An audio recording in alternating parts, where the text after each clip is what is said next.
couple of important aspects in virtual machines. So whenever we create a virtual machine, there are two disks will be created. One is a OS disk. Its size would be around 127 GB, and the other one is a temporary storage disk.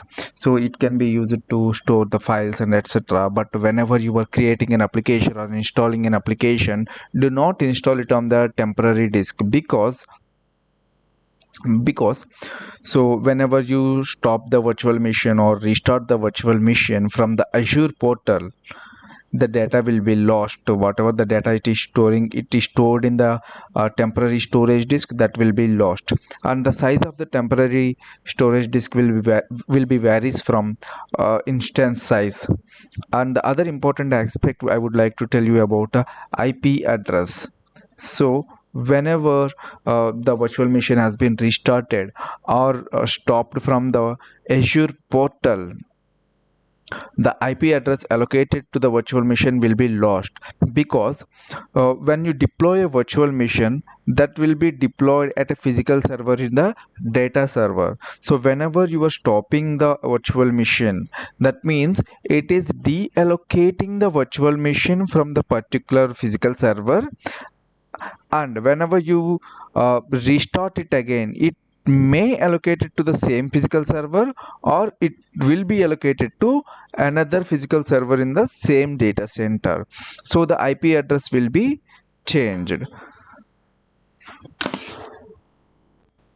So whenever you shut down the virtual machine, from the virtual machine itself, you will not lose any data from the temporary storage drive, or you will not receive and you will not lose any IP address of a virtual machine. But when you stop or restart the virtual machine from the Azure portal itself, yes, definitely you will lost all the data which is in the temporary storage drive, and the IP address of the virtual machine as well. I'm creating a lab session to see whether the IP address has been changed when I stop a virtual machine from the Azure portal or not. So let's go to the virtual machines. I have a test VM here. Let's open it. Here on the top side we can see the options to stop, restart, delete, and we can also see the status of the virtual machine which is running, and the public IP address would be 52.140. If I go ahead and stop the virtual machine, it's giving me a prompt. You may lost the IP address if you stop the virtual machine. Okay, go ahead and stop it. Right now we have an IP of 52.140.116.11. Let's see it will change or not once I stop the virtual machine. So now the status is going to be deallocating. Now it will move to stop or deallocated. Once the status has been moved to stop or deallocated, we can see whether we have the IP or the not.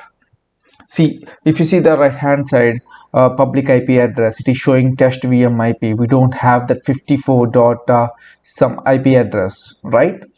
Whenever you stop in virtual machine from the Azure portal, you definitely your IP for the virtual machine will be definitely changed. In order to, yeah, right now after performing a start operation, I got the new public IP address, right?